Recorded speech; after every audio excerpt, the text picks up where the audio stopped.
ఇప్పుడే జీ5 app download చేయండి. చూడండి మీ ఫేవరెట్ టీవీ షోస్ ఎప్పుడైనా ఎక్కడైనా. మావి గారు, వదిన తర్వాత ఆ కంపెనీ గురించి అంతా తెలిసిన వాళ్ళు, తెలివైన వారు మీరే. మరి మీరే సీఈఓ అయిపోవచ్చు కదా. లేదమ్మా, కౌశికి ఉండగా నేను ఆ కుర్చీలో కూర్చోనని నాకు నేను మాటిచ్చుకున్నాను. ఇప్పుడైనా ఎప్పుడైనా ఆ కుర్చీ కౌశికిదే.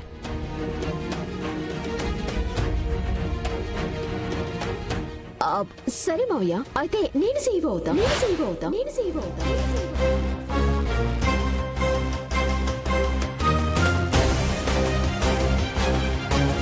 నిషి?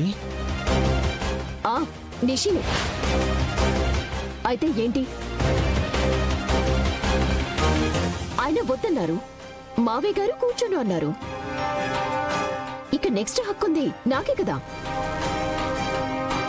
వజ్రపాటి గ్రూప్ ఆఫ్ ఇండస్ట్రీకి సీఈఓ అనేది పదవి మాత్రమే కాదు నిషి, ఒక బాధ్యత. అది వారసత్వంగానో ఇంకెలాగో రాదు, అర్హత ఉంటే మాత్రమే వస్తుంది. వారసత్వాల గురించి, అర్హతల గురించి, అన్యాయాల గురించి నేను మీ దగ్గరే నేర్చుకోవాలి. నిషి, జగదాత్రి చెప్తుంది కూడా నిజమే. నీకు ఆ ప్రెషర్ని హ్యాండిల్ చేసే మెచ్యూరిటీ రాలేదు. కంపెనీని రన్ చేయగల ఎక్స్పీరియన్స్ లేదు. పనిలో పడితే నలుగుతాము, ఇంట్లో కూర్చుంటే ఇలానే ఉంటామని నువ్వే కదా అక్క చెప్తూ ఉంటావు. కాచి, పనిలో పడ్డం అంటే పదవిలో ఉండడం కాదు కాచి. కింద స్థాయి నుంచి పనులు ఎలా జరుగుతున్నాయో తెలుసుకోవడం, ప్రాబ్లమ్స్ని ముందే పసిగట్టి వాటిని అరికట్టడం. ఇలా సీఈఓ అంటే చాలా పనులుంటాయి.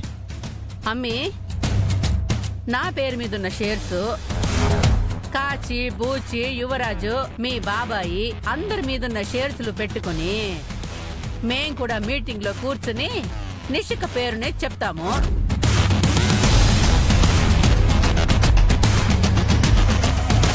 అప్పుడు అందరి ముందు మనకి అంతర్యుద్ధం జరిగిందనుకుంటారు.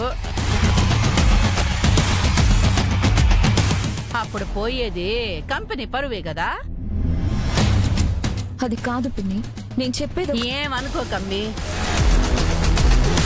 ఈ తూరి నువ్వు ఏం చెప్పినా నేను వినలేను. నిషికని సీఈఓగా చేస్తావా చేయవా?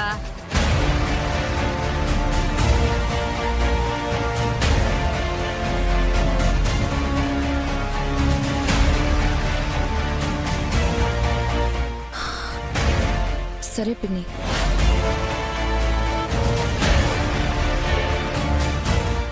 జీ5 యాప్ డౌన్లోడ్ చేసి అన్ని ఎపిసోడ్స్ పూర్తి ఉచితంగా చూడండి.